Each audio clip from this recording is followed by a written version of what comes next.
मैं कहानियाँ सुनाता था जब बचपन। हमारा घर हैदराबाद में था, तो हैदराबाद की शामें बड़ी ठंडी होती हैं, तो हमारा बिस्तर जो होते थे हम भाइयों के, वो हम छत पे बिछा लेते थे जाके, तीनों भाई। आसिम, इमरान भी डायरेक्टर है, छोटा मेरा भाई। तो मैं तीनों को मैं कहानियाँ सुनाता था उनके, बना के ऐसे ऐसे ऐसे।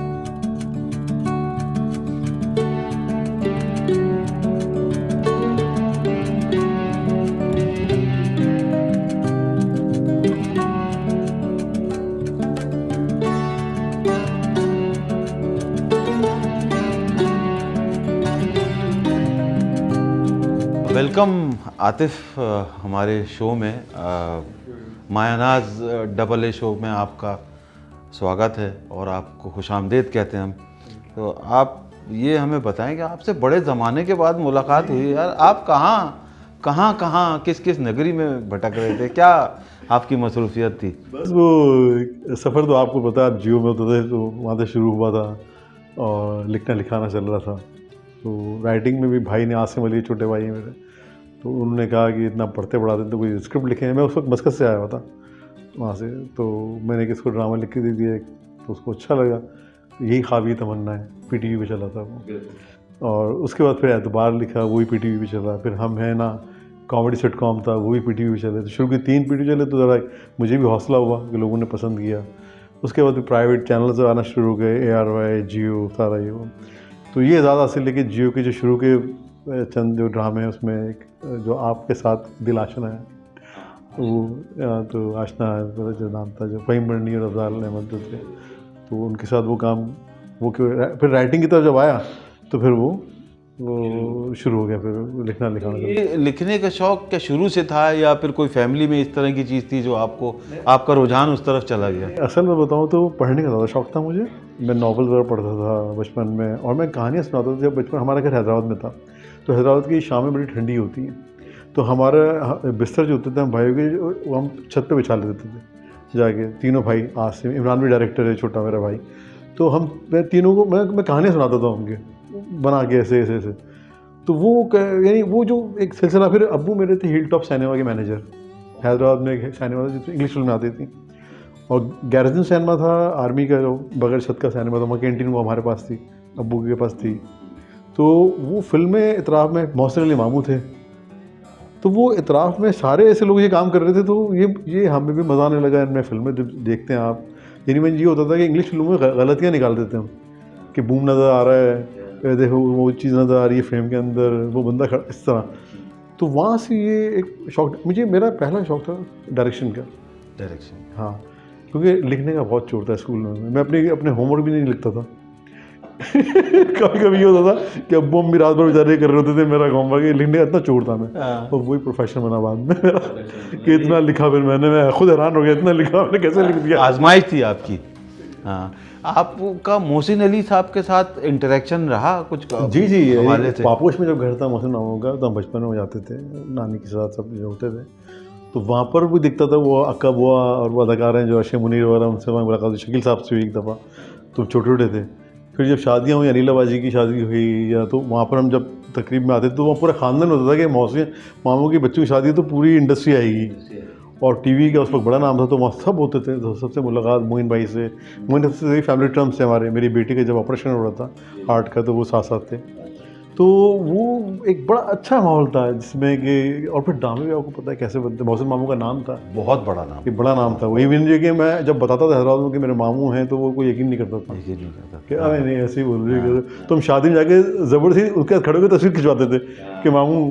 फिर एक दफ़ा ये हुआ था, अनिला बाजी की शादी थी जब मसरूम के फाफजा जी की, तो मैंने ब्रेक डांस किया था वहाँ पर मेहंदी में। तो मामू ने देख के अम्मी को कहा था, बेबी कहते थे अम्मी को, कहते हैं कि बेबी इसको जो है ना भेजो पीटीवी में। हाँ, इसको मेरे पास भेजना। हाँ। तो वहाँ पर मुझे मोहसिन मामू ने कहा था, फिर मुझे कासिम जलाली साहब ने भी कहा था कि मैं एक्टिंग कराऊंगा तुमसे, लेकिन एक्टिंग का मेरे अंदर है ही नहीं। वो जरासीम ही नहीं है। आज तक नहीं है। डांस का शौक़ था आपको? आपने किसी शो में भी परफॉर्म किया है? जी, वो मेरी फिल्म थी पीछे तो देखो, तो हम ताबिश के शो में गए थे। तो वहाँ असल में जो नवाल मेरी हीरोइन और जुनैद अख्तर और ये लोग थे, तो ये मेरी बेटी की शादी में आए हुए थे। तो उस रात मेहंदी में मैंने डांस किया था। तो उनको भी हैरत हुई, यार आतिफ भाई डांस थोड़ा अच्छा करते हैं। उन्होंने जाके ताबिश को बता दिया यहाँ पर कि आतिफ भाई डांस करते हैं। तो 20 शो के अंदर उन्होंने कहा कि भाई आतिफ भाई सुने डांस बड़ा अच्छा करते हैं। तो मैंने कहा शर्त पे करूँगा कि यासिर हुसैन भी साथ डांस करेगा मेरे। तो फिर हम लोगों ने डांस किया था। तो आतिफ, आपका एक ड्रामा जो था, जो जियो से चला था, आशना नाम था, उससे बहुत सारे लोग इंट्रोड्यूस हुए थे जो आज की दुनिया में बड़ा नाम है। तो आप बताएंगे उसके बारे में कुछ? असर रहमान थे और महविशात थी और सुजैन एक वो थी, वो मेरे ख्याल में तो संबल सारे, हाँ, तो ये सारे जो थे तो उस वक्त क्या कहते हैं नए नए सारे। और मुझे अच्छी तरह याद है कि उसमें इसका जो सीज़न 2 जब बना था तो उसमें जी भी थी, ठीक है जी, ज़ैन कयूम, बिल्कुल जी, बिल्कुल हाँ, बिल्कुल थी। तो उसके बाद भी आपने काफ़ी बेहतरीन ड्रामे, मायानाज़ ड्रामे किए आपने, नहीं, जो जिनकी एक तवील फहरिस्त है। उनमें आपका अपना ज़ाती पसंदीदा ड्रामा कौन सा था? बेटियाँ जो हम टीवी पे था, और वो एक कहानी थी, कवि साहब ने कैरेक्टर प्ले किया था। एक कवि साहब थे, उनकी बीवी होती है, 3 बच्चियाँ होती हैं उनकी। उन तीनों जो बेटियाँ होती हैं उसमें मैंने दिखाया कि अगर औरत बाहर काम करना चाहे लड़की, तो वो ठीक है मुश्किलात आती हैं लेकिन वो बड़ी इज़्ज़त के साथ काम कर सकती है। सवेरा नदीम ने कैरेक्टर किया था बड़ी बहन का, तूबा सिद्दीकी थी और तीसरी भी खातून थी जो, तो उसमें यानी वो एक दिन मैं गया सेट के ऊपर, तो मुझे कवि साहब ने बुलाया, मुझे कहने लगा जी तूने एक सीन लिखा है कि रात को सैलरी आ गई है और मैं हिसाब लगा रहा हूँ, बीवी बैठी हुई है और हिसाब लगा के कह रहा हूँ कि यार पैसे जब आते हैं, सैलरी आती तो परेशानी, नहीं आती तो परेशानी कि किसको दूँ किसको ना दूँ किसके रोकूँ। तो ये कह गया अच्छा तुम मुझे चाय बना दो या पराठा बना दो। तो वो बेगम कहती ठीक है। तो वे कैसे टेप रिकॉर्डर ऑन करते हैं जो उसमें गाना होता है, ज़िंदगी के मेरे दुनिया में कम ना होंगे अफसोस हम ना होंगे। तो उन्होंने कहा बताइए तूने कहाँ ये कैसे कंसीव किया? मैंने मेरे अब्बू करते थे, कैसे मुझे पता था कि ये तेरे वालिद का होगा, ये जो तूने सीन पूरा जुजियात के साथ लिखा है। मैंने कहा अब्बू होता था कभी ऐसा होता तो वो ये करते थे, रात को उनके कमरे से आवाज़ रहती थी इस गाने की, और दिल के टुकड़े हुए यार, ये 3-4 गाने अब्बू शौक से सुनते थे रफ़ी के। तो वो ड्रामा उसमें उसमें बहुत सारे सबक थे। और उसके अंदर वो एक अदाकार थे फरहान अली आगा, जो बहुत शरीफ अदाकार हैं, बड़े अच्छे, उनको बदमाश बनाया था हमने। असल में ये ऑब्जर्वेशन जो है जी, ये राइटर का हथियार है, और वो बहुत सारी चीज़ें अपनी वो ऑब्ज़र्व जो उसने की हुई होती हैं या ज़िंदगी में उसके साथ हुई होती हैं या उसने देखी होती हैं, वो उतारता है। और ये वही आदमी कर सकता है जिसके पास वो टैलेंट हो।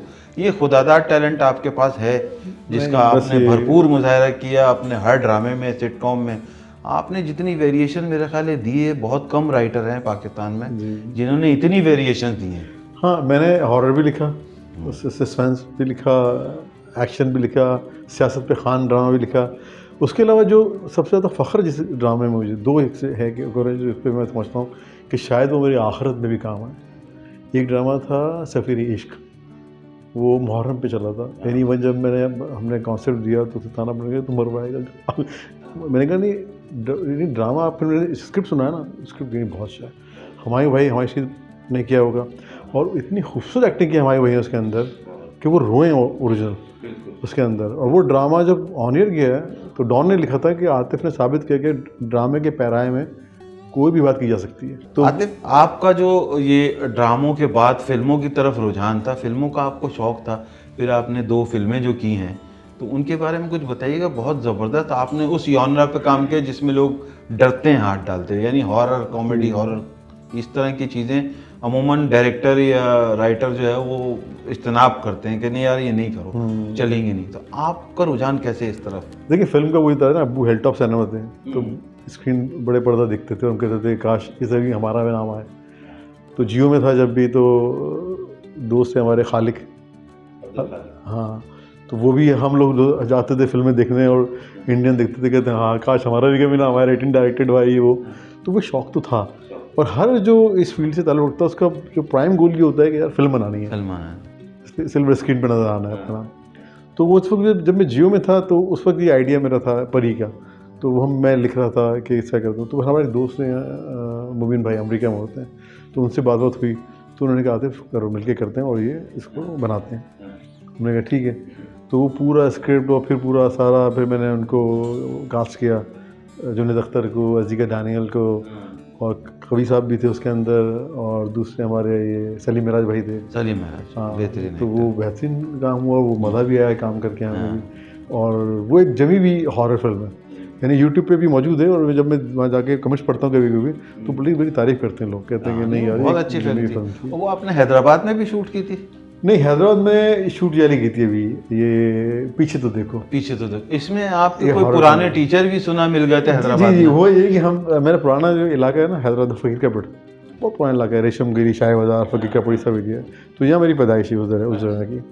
तो वहाँ पर हम जब जा रहे तो यानी कहानी का मौजूद था कि दो लड़के जो हैदराबाद के हैं, जो हैदराबाद में रहते हैं, और वो एक बहुत मशहूर एक बदमाश होते थे फूल माची, मेरे बचपन में होता था। तो वो अक्सर ही होता था कि हम जब छोटे थे तो वो बैठा रहता था, एक होटल थी यहाँ पर, कुर्सी पे चाय पीता था, बकल मार के, तो उसके लिए मशहूर था। वो किले से कूदा था तो उसकी टांग टूट गई थी, तो फिर पुलिस ले गई थी। फिर अब वो तो वो मेरे जहन में फूल माची करैक्टर था। तो फूल माची का हमने फिर वो पूरा सेटअप हैदराबाद में किया। तो जब हैदराबाद में मैं रेकी करने जा रहा था तो एक जगह हम गली से ऊपर जब पहुँचे तो एकदम मुझे याद है, मैंने कहा यार जहाँ तो मैं बचपन में आया हूँ, मैंने यार फिर एकदम याद आया कि यहाँ मजीद सर होते थे, या ट्यूशन पढ़ने आता था मैं दूसरी क्लास में। मैंने वहाँ से पूछा, मैंने मजीद सर, अच्छा मैंने शायद इंतकाल हुई हो उनका, तो मैंने पूछा, कह रहे हाँ वो तो घर हो रहा उनका, अभी तो यहाँ गुजर रहे थे। अरे मैं जल्दी से गया उनके घर पे, उनसे पूछा, पता वो पहचान गए मुझे, और उन्होंने गले लगाया। मैंने कहा सर ये है, और मैं फिल्म में शूट कर रहा हूँ, और ये पीछे ही जो घर है हमने, अच्छा वो घर जो है ना पीछे एक बड़ा चाल टाइप घर था, और वहाँ पर गांधी जी भी आ चुके थे, एडवानी के नाम से वो घर था। तो वहाँ पर मैंने कहा सर हम ये कह रहे हैं, जब आएंगे तो मैं आपको बता दूंगा, इफ्तिताह मैं आपसे कराऊँ क्लब में इसकी। उन्होंने कहा, बड़े खुश हुए वो। फिर जब क्या कहते थे हम पहुँचे, हमने बता दिया था एक दिन पहले, तो वो सूट वूट पहन के, कोट वूट पहन के रेडी थे, फिर हार डाल के उनसे क्लिप करा, बहुत खुश थे, आंखों में आंसू आ गए थे उनके। अच्छा आतिफ, आपने परी हॉरर फिल्म की, उसके बाद आपने दोबारा फिर हॉरर कॉमेडी की, तो आपने दोबारा हॉरर को क्यों चुना? देखिए हॉरर शुरू से मेरा पसंदीदा जॉनर था। इंडस्ट्री के ऊपर मेरे ड्रामे चले, हॉरर के लिखे मैंने, वो चले थे। और उसके बाद मैंने हम टीवी पे वो सीरीज चली थी, 2 सीज़न आए थे, वो और वो दोबारा, वो मैंने लिखे थे। तो हॉरर में डायरेक्टर और राइटर नज़र आता है हॉरर में। और मैं बचपन से डराने का भी शौक था लोगों को, अपने घर में भी मैं मास्क बना लेता था, मास्क बनाता था, वहाँ सब चीज़ें थे। तो वो एक था बचपन का शौक कि वो जो था कि नहीं फिल्म बनानी, हॉरर बनानी है। फिर हालांकि मैं हॉरर फिल्में देख के डर जाता हूँ। मैंने जब ब्लेयर ब्रिज प्रोजेक्ट देखी थी, मैं 2 रात नहीं सो सका था। जब मैंने शाइनिंग देखी थी तब वो मेरे जहन पर हावी हो गई थी। तो स्टीवन किंग की जो नावल है उनका मैं बड़ा वो फ़ैन हूँ उनका, वो बड़ा ख़तरनाक हॉरर लिखते हैं। तो उसके बाद क्या हुआ कि जब मैंने स्क्रिप्ट ये बना ली पहले, तो मैंने कहा, हम हैदराबाद गए हुए थे, एक फ़िल्म देख रहे थे, पाकिस्तानी कॉमेडी थी, तो लोग बड़ा हंस रहे थे। तो वहाँ ख्याल आया कि दुनिया भर में हॉरर कॉमेडी बनती है, तो हम क्यों ना हॉरर कॉमेडी बनाएं। तो फिर यासिर हुसैन और आदि इनको लिया गया, और फिर स्क्रिप्ट बड़ा, इसकी स्क्रिप्ट के तो जो बड़े क्रिटिक ने तारीफ़ की थी, ओरिजिनल स्क्रिप्ट था ये बिल्कुल, यानी कहीं से, कि उसमें दिखाया है कि हैदराबाद के 2 लड़के हैं, क्रिकेट मैच खेल रहे हैं और एक लड़के को कूट देते हैं। पता लगता है कि वो जो लड़का है वो फूल माची का भाई है, जो बहुत बड़ा बदमाश है। अब वो उनको ढूंढ रहा है, और ये भागते हैं यहाँ से, और भाग के ये पहुँच जाते हैं एक घर के अंदर जो कि खंडर है, और खंडर में जाके छुपते हैं, और जाके वहाँ बेहोश हो जाते हैं। अपने आप बहुत सारे नज़र आते हैं उनको। फिर जब होश में आते हैं तो वो बड़ा खूबसूरत घर होता है, वही खंडर जो है बड़ा अच्छा हो गया है, तिलस्म हो गया है। और वहाँ पर एक भूत है जो ख्वाजा सरा है। ओहो, वकार को लिया था मैंने, वकार। और वकार को ये मैंने कब कहा था, जब हम शूट करने आते थे ना, फहीम भाई का ये मेकअप आर्टिस्ट था, ये ब्रिलियंट मेकअप आर्टिस्ट है वकार। तो वकार से मैंने कहा था, वकार फिल्म बनाऊंगा ना तुम्हें ज़रूर लूँगा मैं, और वो वादा मैंने निभाया वकार के साथ। लेकिन वकार ने कमाल एक्टिंग की उसके अंदर। तो वो फिर वो कहानी इस तरह की है कि फिर वहाँ पर क्या वाक़यात होते हैं, फिर वो 2 खूबसूरत लड़कियाँ आती हैं उसके अंदर, और ये पूरा वो 71 का आ रहा था, जब 1971 में झगड़े हो रहे थे, तो उसको मैंने बेस बनाया था कि वहाँ तो इसलिए जब ये मर्डर हुए तो पता ही नहीं चला कि लोग और ये रहते भी फार्म हाउस पे थे हैदराबाद से दूर। तो बड़ी मज़ेदार कहानी थी। मतलब ये इस फिल्म में आपने लोगों को डरा के हंसाया? डरा के हंसाया, और बहुत हंसे लोग बड़े। मुझे सिनेमा हाउस से लोगों ने कॉल करके कहा कि लोग हंस रहे हैं। मेरे दोस्त मेरे लाहौर में थे, क्या कहते हैं, वो हाशमी नाम है उनका, तो उन्होंने एक मुझे कहा कि आतिफ यहाँ हंस रहे हैं बुरी तरह लोग हॉल के अंदर। बहुत अरसे बाद फिल्म देखी जिसमें हंसा है। रिलीज टाइम गलत था उसका, उसको ईद पे रिलीज होना चाहिए था। आपने डॉक्यूमेंट्री में इतना ज़बरदस्त काम किया है, तो डॉक्यूमेंट्री से फिर अब तो आपको प्यार हो गया होगा? नहीं बिल्कुल, डॉक्यूमेंट्री में तो अब तो नए मौजू बना रहे हैं हम लोग। अभी एतज़ाज़ हसन का हमने शूट करके आए हैं, हंगू उसी स्कूल में गए थे और वहीं शूट किया जहाँ बच्चे ने उसको दहशतगर्द को पकड़ा था, खुद का हमलावर को, वहीं शूट किया। और उसी के चचेरा भाई को हमने लिया क्योंकि बहुत रिजेम्बलेंस मिलता है वो, तो वो लिया। फिर हमने पेशावर स्कूल बस का जो वाक़या हुआ था वो हाईजैक हो गई थी, जो इस्लामाबाद ले गए थे उनको, फिर अफगानिस्तान के उसमें ले गए थे सफर खाने में, वो पूरा शूट करके आया है। वो ओरिजिनल बस मिल गई हमें उस स्कूल की, वो शूट किया। फिर हमने अभी ये कहते हैं एक और हथौड़ा ग्रुप पे काम कर रहे हैं, बहुत डिटेल काम कर रहे हैं। तो इसमें अच्छा हमारी अब जिम्मेदारी, एक डॉक्यूमेंट्री मेकर की जिम्मेदारी ये होती है कि ये जो है ये डॉक्यूमेंट हो जाए सही दयानतदारी और ईमानदारी के साथ। हम अपना कोई नैरेटिव नहीं बयान करते, हम टोटल जो हुआ है वो दिखाते हैं और फिर देखने वाले पे छोड़ते हैं कि वो क्या समझता है। जैसे इकबाल मसीह बनाई थी हमने, उस बच्चे को जो शहीद करते थे, वो भी हम उसी जगह ओरिजिनल जगह गए, वहाँ शूट किया। उसी के जो भतीजा है उसको हमने, वो बहुत मिलता है इकबाल मसीह में, उसको हमने लिया, हम रीएनिमेट करते हैं। अच्छा, जो डॉक्यूमेंट्री फिल्म्स का जो एक ज़माने में लोग कहते हैं ना बोर होंगी, ये हमने उसको तोड़ा है ज़रा पाकिस्तान में। हम बहुत यानी फिल्म के अंदाज में बनाते हैं, ड्रामाटाइज करते हैं, रीएनिमेट करते हैं और हक़ाइक़ के साथ, उस जगहों पे इंटरव्यूज़ के साथ। तो वो लोगों को दिलचस्पी रहती है देखने में, तो मज़ा आता है लोगों को। नहीं यार ये इवन ये वो प्लेन हाईजैकिंग वाली मैंने आपकी जो देखी थी, 544, तो वो वाकई वो जस्ट ऐसे ही लगा मुझे जैसे मैं कोई फिल्म देख रहा हूँ। सही कह रहे हैं, जैसे ट्रू स्टोरी पे बेस कोई फिल्म बनती है उस तरह की थी। उसकी एग्जीक्यूशन बहुत खूबसूरत थी, उसके अंदर जिस तरह की टेकिंग आपने रखी और जो उसके अंदर इंटरव्यूज़ थे और जो चीज़ें थी वो अकॉर्डिंग टू द सब्जेक्ट, वो मुझे बड़ा अच्छा लगा। तो पाकिस्तान में इस तरह का काम होता नहीं है, लेकिन आपकी वजह से ये हमें चीज़ें देखने को मिल रही हैं। ये भी बहुत खुशाइन बात है कि इस तरह के लोग जिनका बैकग्राउंड फिल्म और ड्रामा है वो डॉक्यूमेंट्री की तरफ आ जाए, लेकिन उसके लिए वो ज़रूरी है कि उनका वो कॉन्सेप्ट भी क्लियर हो। आपका अल्लाह का शुक्र है कि काफ़ी इन चीज़ों के बारे में, क्योंकि आपने पढ़ा है और चीज़ें ये की हैं।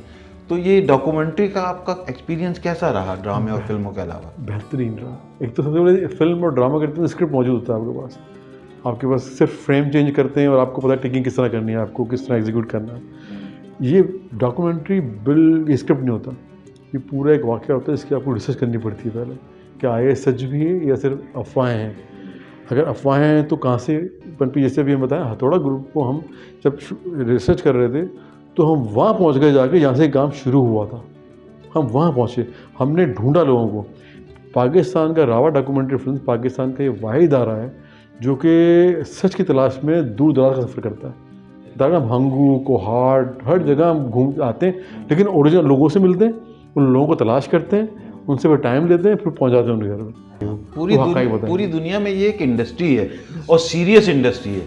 ऐसा नहीं है कि आपने सुना किसी से और किसी से पूछा और आपने कर दी डॉक्यूमेंट। नेटफ्लिक्स के ऊपर पूरा एक सेक्शन है डॉक्यूमेंट्रीज का जो है। तो और हम भी इसलिए यहाँ पर स्क्रीनिंग करते हैं कि लोगों को बताएं कि जॉनरा भी दिखने के काबिल है, इसको भी देखा जाए। इससे फिर क्या दो चीज़ें होती हैं, फिल्म तो एक तफरीह है, डॉक्यूमेंट्री देख के आपको इन्फॉर्मेशन मिलेगी और उस वाक़े के बारे में डिटेल जुज़ियात के साथ आपको इन्फॉर्मेशन मिल जाएगी। आपकी अपनी फैमिली में सबसे बड़ा क्रिटिक कौन है आपका? मेरी अपनी फैमिली में मेरी वाइफ बहुत क्रिटिक है और बच्चे भी। अच्छा, बड़ा क्योंकि अच्छा मेरे बच्चे भी शुरू से बचपन से घर में होम थिएटर था, तो फिल्में आप आएंगे देखोगे मेरे पास 6-7 हज़ार फिल्में मूवीज़ हैं, DVDs ब्लू-रे CDs वो सब जमा हुई हैं। तकरीबन 5-6 हज़ार जीवन 400-500 तो अभी देखी भी नहीं है हमने वो फिल्म। और म्यूज़िक बहुत पुराना सारे, इवन वो रिकॉर्ड्स में ओरिजिनल है मेरे पास, बेथोवेन के, मोजार्ट के और इन लोगों के सारे इंग्लिश गाने क्लासिक बहुत बड़ा ज़ख़ीरा है वो इंग्लिश का। तो बच्चों ने भी इसी में आँख खोली, फिल्में देखना, गाने सुनना, म्यूज़िक सुनना, तो वो हर चीज़ को ज़रा लोग कर लेते हैं। नहीं पापा यहाँ आप वो कर सकते थे, कभी तो बिल्कुल सी मैं कहा हाँ ये फिर मैं चेंज करता हूँ। तो जब बन रही होती मैं दिखाता हूँ उनको पहले कि क्योंकि ये कान से भी सुरीले हैं और ये आँख के भी बड़े पक्के हैं। ये सबसे बेहतरीन चीज़ आपके लिए है ना कि आपको बाहर के क्रिटिक की जरूरत ही नहीं है, घर में ही इतनी क्रिटिसिज्म हो जाती है कि उसको आप वहीं के वहीं सही कर लेते हैं। नहीं, लेकिन बाहर के क्रिटिक्स भी मुझे कहते हैं ना, तो वो भी जो मेरे क्रिटिक्स हैं, कुछ दोस्त हैं, हनीफ साहर जो है बड़े फिल्म क्रिटिक्स हैं वगैरह, तो वो लोग जब करते हैं तो वही कहते हैं तुम्हारी बात अच्छी कि तुम चीज़ें निकालते हो उसको बड़ा अच्छा लेते हो, तो मुँह नहीं बनाते, ये नहीं करते, तुम कहते हो नहीं मैं सीखूँगा, हाँ ये शायद मेरी गलती थी लेकिन मैं सीख लूँगा। तो मैं ये उनको भी बड़ा वेलकम करता हूँ। हाँ देखिए, सबसे बड़ी जो मैं कहता हूँ ना वही किताब है, चाहे डायरेक्टर हो आप चाहे राइटर हो, आपको किताबें पढ़नी है। जब मैं जियो में कंटेंट में था ना, तो मैं लोगों से लिखने के लिए आते थे तो पूछते थे, तो मुझसे पूछा था, बेटा आपके सराहने कौन सी किताब रखी है इन दिनों? तो कुछ जवाब देते थे और कुछ कहते थे नहीं सर हमने तो किताब, कुछ कहते थे हम अखबार पढ़ते हैं रोज़ाना। तो मैंने बेटा ये भी ठीक है, अच्छी बात है, लेकिन दुनिया भर का लिटरेचर पढ़ना ज़रूरी है। खासकर जैसे मैं बताता हूँ ना, मैंने जो मंजरनामा सीखा है वो मैक्सिम गोर्की से सीखा। तो मैक्सिम गोर्की जो लिखते हैं वो मंजर कशी करते हैं, ऐसा लगता है कि आप मौजूद हैं वहाँ पर। क्योंकि स्टडी करने से एक तो ये होता है कि आपका इमेजिनेशन पावरफुल होता है। जब आप पढ़ रहे होते हैं तो वो फिल्म चल रही होती है आगे पीछे, पूरा लिखा हुआ सब आपके ध्यान पे चल रहा, तो वो आपका पावरफुल होता है। जब आप फिल्म बनाते हैं, स्क्रिप्ट पढ़ते हैं, तो वो आपकी आदि हो चुकी होती है किताब पढ़ के कि यार स्क्रिप्ट क्या करना है मुझे। तो ये सबसे पहले तालीम और कुतुब बीनी बहुत ज़रूरी है, इसके बगैर तो नहीं। यानी कुछ राइटर को तो मैं फिर तोहफे में देता हूँ किताबें कि पढ़ो भाई, इनको पढ़ो ताकि निखार है तुम्हारी राइटिंग के अंदर, वरना मोनोटोनस हो जाएगी। एक जैसे लिखोगे पर एक जैसा। उसकी वजह ये कि बहुत से राइटर तो पढ़ता ही नहीं है। अब जो ट्रेंड चल गया कि बस वो एक कहानी उन्होंने बनाई और उसको लिखना शुरू कर दिया, स्क्रीन प्ले किसी से करवा लिया, खुद किसी से कर दिया, एडिटर ने एडिट कर दिया, डायरेक्टर ने डायरेक्ट कर दिया, कैमरामैन उसको वो कर दिया। लेकिन वो जो चीज़ एक कंफर्म जो राइटर एक होता है ना, बेसिक राइटर जो बहुत स्ट्रॉन्ग जिसकी ऑब्जर्वेशन होती है, वो वही होता है जिसने दुनिया भर का लिटरेचर पढ़ा हुआ हो। तो इसके बारे में आप किताबें या चीज़ें ये सब आप शुरू से पढ़ते हैं या बाद में आपकी आदत पड़ी है? नहीं, शुरू से। अब्बू किताबें पढ़ते थे, लाइब्रेरी थी अब्बू के पास, तो वो मैं पढ़ता था शुरू से। यानी मैं बताऊँ बड़ी मज़े वाली बात, इमेजिनेशन इतना पावरफुल होता है इससे। और जो लिखने वाले का मैं क्या, जब भी कभी लेक्चर देने आता हूँ ना, तो मैं अपने बच्चों से पूछता हूँ, ये बताओ मौत का मंजर किसने पढ़ी है, मरने के बाद क्या हुआ, किताब है। तो मैंने कहा मैं पढ़ी थी पहले दफ़ा, मुझे बुखार हो गया था, बुखार चढ़ गया था मुझे। उसमें कवर का हाल वो इतने तफसील से लिखा था, इतने जज्बात के साथ लिखा था कि मैं कहता हूँ वो बेहतरीन मिसाल है मंजर कशी की। अच्छा आतिफ, ये पाकिस्तान फिल्म इंडस्ट्री में इतना बहरान है, लोगों की कमी नहीं है, एक से एक टैलेंटेड आदमी है, राइटर, डायरेक्टर, एक्टर सब बहुत अच्छे हैं हमारे यहाँ इंटरनेशनल लेवल के, तो हमारे काम क्यों नहीं हो पाता?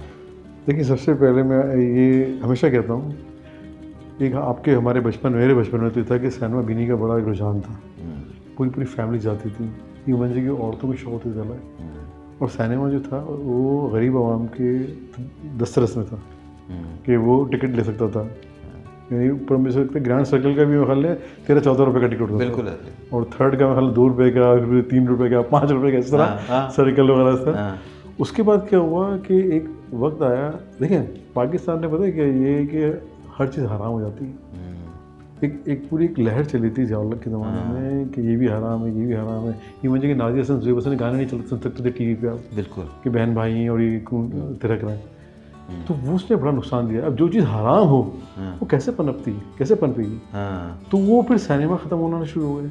अब स्क्रीन्स नहीं है, अब फिल्म मेकर अच्छे हैं, हमारे पास मशीनरी बहुत अच्छी है, काम करने वाले बच्चे हैं, टैलेंटेड बहुत है, इस सिनेमा स्क्रीन ही नहीं है। और सिनेमा भी जो आज का सिनेमा जो न्यू प्लेक्स वगैरह है, जो है सिनीप्लेक्स वगैरह, ये अमीरों का हो गया है। मेरे कई दोस्त ऐसे हैं जो बेचारे थोड़ा वो हैं लेकिन अच्छा कमाते हैं, लेकिन वो कहते हैं हमें कैसे जाए शीशे की हमें पता नहीं आता ऐसे जाते हुए। वो कैप्री सिनेमा अच्छा था या निशा सिनेमा अच्छा था, मैं टिकट लिया बैठ गया जाके। और वो सिनेमाज भी इतने एलीट क्लास के हो गए हैं कि वहाँ पर वही लोग जाते हैं 1000 का टिकट लेके लगे। तो जब तक तो सिनेमाज नहीं बनेंगे आपके, जब तक कुछ नहीं होगा, नहीं हो सकता, क्योंकि जब दायरे में चलना ही नहीं है। हाँ, अभी उम्मीद आई है कि जो भी फिल्म आई है नई, जो ये कौन सी आई है, ज़ॉम्बी? नहीं ज़ॉम्बी नहीं है, दूसरी जो अभी जो ईद पे आई थी, अच्छा आग लगी, हाँ आग लगी बस्ती में, उसने बड़ा अच्छा बिजनेस किया, बहुत अच्छा। उससे हौसला अफजाई है, उससे हौसला अफजाई लोगों को, हमें सबको एहसास हुआ कि फिल्में कायम होनी चाहिए इस तरह, जिस तरह कायम होंगे ऐसा सिनेमा खुलना शुरू हो जाएंगे। बिल्कुल, क्योंकि बनना शुरू हुए थे फिर रुक गए, कि फिर वो दवाल आ गया। तो ये अगर कांस्टेंट इस तरह की फिल्में, अभी देखिए ना, वही एक ज़माने में इंडिया में अकबर और एंथोनी और उस तरह की फिल्में होती थी, बड़ा मसाला फिल्में, अभी उनकी ज़रूरत है, अभी 8 फिल्मों की ज़रूरत नहीं है कि भी 8 फिल्में बनाए, ये बनाने नहीं, वो बाद में, वो पैरेलल सर ना बाद में बनाई है, पहले कमा तो लीजिए। आपकी अगर 10 फिल्में हिट हो गई हैं, उसके बाद एक सरवाई निकल गई कि आप बना लें अपनी उसके लिए कि भाई ये मैं फेस्टिवल के लिए बना रहा हूँ। बिल्कुल सही कहा। हमारे ये हुआ कि फेस्टिवल की बनाना शुरू कर दी लोगों ने आती। अब वो पाकिस्तान में ईरानी ऑडियंस थोड़ी जो देख लेगी, वो तो उनका इतना नहीं है इंटेलेक्ट मूवीज़ का, तो एक तो ये वजह होगी। बिल्कुल।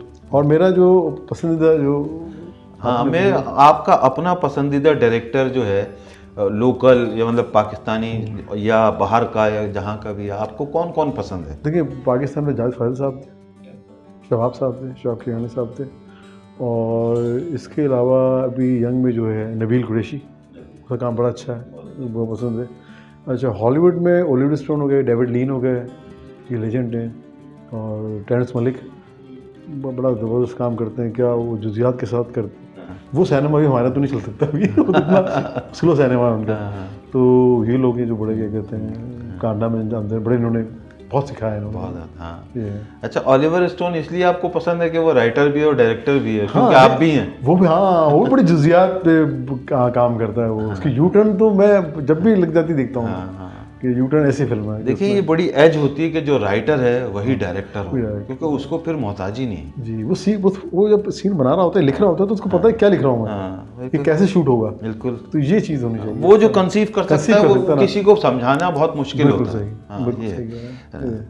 बहुत अच्छा लगा, बहुत खुशी हुई आपके साथ बात करके, आपके साथ इस तरह बैठ के। तो इंशाल्लाह फिर हम ज़रूर मुलाकात करेंगे जल्द। बहुत सारी नेक तमन्नाएं आपके साथ हैं, और आपका बहुत बहुत शुक्रिया। So nice of you. आपने So nice of you. बहुत हमें शुक्रिया। मायानाज स्टोरीज़ के लिए, मायानाज डबल ए शो के लिए आपने हमें टाइम दिया, आपका बड़ा कीमती वक्त हमने लिया। तो इंशाल्लाह फिर आपसे मुलाकात होगी। बस थैंक बहुत यू शुक्रिया। बस जाते थे एक बार ज़रूर कहूँगा मैं जी। कि रावा डॉक्यूमेंट्री फिल्म्स को सब्सक्राइब भी कीजिए, हाँ, और बिल्कुल डॉक्यूमेंट्री देखिए, वैसी डॉक्यूमेंट्री हैं जो आपको पसंद आएंगी इन्फॉर्मेशन के साथ। बिल्कुल।